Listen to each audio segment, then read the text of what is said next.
In early 2020, Abdul, a 27-year-old Middle Eastern American, was working several jobs: restaurant and bar server, videographer, and light catering on the side. But then the coronavirus pandemic hit. Bars were considered non-essential. Restaurants could stay open for takeout, but were prevented from offering on-site dining, rendering their servers redundant. I worked in 2 different places, and they basically fired everyone. They never promised us our jobs back after this was done, he said. They just basically said, "We can't afford to have you guys on the payroll." One place that I worked at, they only kept 2 of the kitchen staff. Only 2. Abdul applied for unemployment assistance, but he'd spent part of the previous year working in Florida and hadn't worked long enough to qualify for New York State unemployment benefits. I was working on tips, so the money that I was making on the books wasn't enough, he said. Even if I did qualify for unemployment, I would have gotten change, literally change. He tried to apply for unemployment assistance from Florida, explaining, "That didn't work either, because they're like, oh, you can't go onto unemployment with Florida if you live in New York. You're not a resident."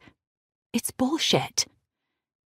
Abdul was a member of the forgotten jobless, left outside the unemployment assistance safety net during a generation-defining pandemic. It didn't take long for him to run out of money. In his first interview in May 2020, Abdul described himself as super frustrated, just anxious all the time, and it's not fun. It's a scary fucking situation, he said. Like, you might wake up one day and not have any money for food or hygiene products. I haven't shaved in weeks. I shave my face. I can't even afford to get a razor. Abdul had done side hustle work on food delivery apps before the pandemic, and as his finances deteriorated, he decided to do food delivery work full-time. I had no other choice but to find something, some sort of income, he said. I ran out of money. But Abdul wasn't the only person who viewed side hustle work as an economic safety net, and competition for food delivery work was fierce.